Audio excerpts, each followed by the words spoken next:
How to fix threads is not working. Hello guys, if you want to fix threads is not working, first step, click settings and click apps and notifications.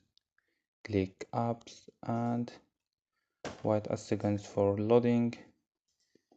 Scroll down and click threads. After these steps, click force stop and click storage. Click clear data and click clear cache. After these steps, restart your phone.